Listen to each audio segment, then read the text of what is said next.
తెలంగాణ వార్తలు. కోటి ఆశలు నెరవేర్చాం. కార్మికుల కనీస వేతనాల పెంపు సీఎం రేవంత్ రెడ్డి ప్రకటన. తద్వారా తెలంగాణలో 1.11 కోట్ల కార్మికులకు లబ్ధి అంటూ ఆయన మాట్లాడారు. ఈ శాడిజం ఏమిటి? మైనర్ బాలిక విషయంలో రాజకీయాలు ఎందుకు? ప్రవీణ్ కుమార్ లాగా విచారణ, ఐఓలాగా విచారణ చేశారంటూ బండి సంజయ్ రేవంత్ రెడ్డి ఫైర్ అయ్యారు. అలాగే కాటా తాంటా తాలు మోసాలు, ధాన్యం పండించడం ఒక ఎత్తు అయితే అమ్ముకోవడం మరో ఎత్తు అయింది. కేబినెట్ మీటింగ్లో అయినా కళ్ళు తెరవండి. పంట కొనుగోలు సంక్షోభంపై సీఎం ముద్దునిద్రని కేటీఆర్ విమర్శించారు. రైతులను తప్పుదోవ పట్టిస్తున్న కేటీఆర్ అని ఉత్తమ్ కుమార్ రెడ్డి గారు అన్నారు. ఇవి తెలంగాణకు సంబంధించి. ఇక ఆంధ్ర వార్తలకు వెళ్తే ఆశ్చర్యంగా రాజకీయ అంశాల మీద కూడా కేసులు పెట్టే సంస్కృతికి ఎందుకు వెళ్తున్నారు? అంత వీక్గా ఉన్నారా? అది జనసేన వారు కావాలని చేస్తున్నారా? ఎవరైనా చెప్తే చేస్తున్నారా? జనసేన వారు చేసే ఇట్లాంటి చర్యల వల్ల ఆ పార్టీకే, జనసేన అధినేతకే నష్టం తప్ప ఇంకోటి అవుతుందా? లేదు వేరే ఎవరైనా చెప్తే జనసేన బలహీనపరుస్తున్నట్లుగా అవుతుంది కదా. రాజకీయ అంశాల మీద అనేక వార్తలు రాస్తుంటారు. ఇప్పుడు ఆంధ్రజ్యోతిలో జగన్ గారు మోడీ గారిని కలిసినప్పుడు, షా గారిని కలిసినప్పుడు ఎన్ని రకరకాల కథనాలు ఇచ్చారు. మరి అవన్నీ కూడా తప్పులేనా? ఇప్పుడు చివరికి విచిత్రం ఏంటంటే, నాకు అంత శక్తి సామర్థ్యాలు ఉన్న సంగతి నాకు తెలియదు, నేను ఉన్నాయని కూడా అనుకోవట్లేదు. రాజకీయ అశాంతి సృష్టించేందుకు నాగేశ్వర్, కొమ్మినేని కుట్ర, పోలీసులకు జనసేన నేతల ఫిర్యాదు. ఏమన్నా అర్థం ఉందండి? నాదెంత, నా స్థాయి ఎంత, నేనేదో ఒక గంట సేపు ప్రోగ్రాం చేసుకుని వెళ్ళిపోయేవాడితోటే అంత ప్రాబ్లం వస్తుందా? ఆశ్చర్యంగా ఉంది. ఎందుకు ఇంత బలహీనంగా మాట్లాడుతున్నారు? ఎంత అపారమైనటువంటి బలగాన్ని పెట్టుకుని ఈ ఒక గంట సేపులో ఏదో ప్రోగ్రాంలో కొన్ని నడిపితే పైగా అది నేను పేపర్లో వచ్చిన తర్వాత నడిపాను.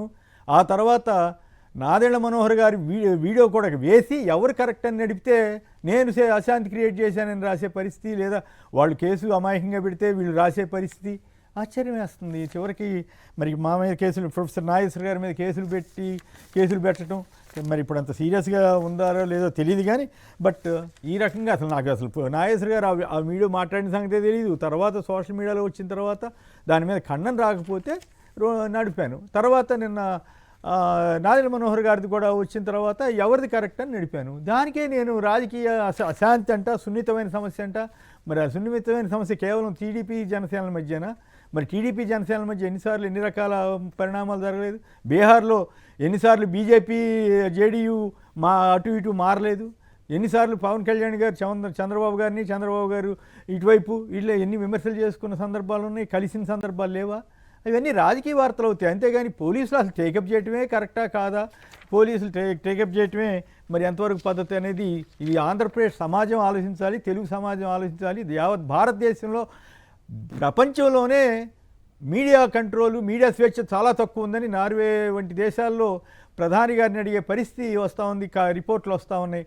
అలాంటిదే పరిస్థితిలో ఆంధ్రప్రదేశ్లో మరింత ఘోరమైనటువంటి పరిస్థితి తీసుకెళ్తే చంద్రబాబు గారు ఎంత సీనియర్, గతంలో ఇట్లా చేశారని మాబోటి వాళ్ళని ఎప్పుడు అన్నామా? ఈ స్థాయిలో జరిగినట్టు మాకైతే తెలియదు. ఈ పిచ్చి కేసులు ఏంది, ఈ గొడవ ఏంది, ఏమవుతుంది? మనిషి ఎంతకాలం బతుకుతాం పోతాం, అది వేరే విషయం. కానీ ఇట్లాంటివి చేయడం ద్వారా ప్రతిష్ట కాదు అని మాత్రమే ఆయనకి మరి ఎవరు సలహాలు ఇస్తున్నారో, ఎవరి ద్వారా ఇట్లాంటివి జరుగుతుందో జనసేన వాళ్ళకి మాకు తెలియదు. కానీ అమరావతిలో బాబు లూటీ, సెల్ఫ్ ఫైనాన్స్ రాజధాని అంటూ అవినీతి దోపిడీతో మాఫియా రాజ్యం నడుపుతున్నారంటూ ఆయన మండిపడ్డారు. ఎవరివి హత్య రాజకీయాలంటూ ఓ పెద్ద జాబితా చదివారు ఆయన, తెలుగుదేశం మీద, చంద్రబాబు గారి మీద విమర్శలతోటి. ఆ హామీలకి ఎలా వెన్నుపోటు పొడిచారు, ఇంక్లూడింగ్ పెట్రోల్, దీని మీద కూడా ఆయన మాట్లాడారు. ఎవరిది గొడ్డలి పార్టీ కాక మరేంటి అంటూ లోకేష్ గారు కడపలో ఎక్కడ ఉన్నారంట. ఎవరిది గొడ్డలి పార్టీ, ఎవరిది గన్ కల్చర్ అంటూ, నేను మంచోడిని కాబట్టే రాజారెడ్డిని చంపిన వాళ్ళు ఇంకా బతికున్నారని ఆయన మాజీ ముఖ్యమంత్రి జగన్ గారు అన్నారని వీళ్ళు ప్రముఖంగా ఇచ్చుకున్నారు. ఇంకోటి ఏంటంటే, ఈయన ఈ హత్య కేసులో ఉన్నతను మరి పార్థసారథి రెడ్డి గారిని తీసుకొచ్చి ఆయనతో ఇంటర్వ్యూ చేసి జగన్ గారిని తిట్టించారు ఎల్లో మీడియా. ఓకే, ఆ అవినీతిని చూసి ఎవరైనా నివ్వెరపోవాల్సిందే.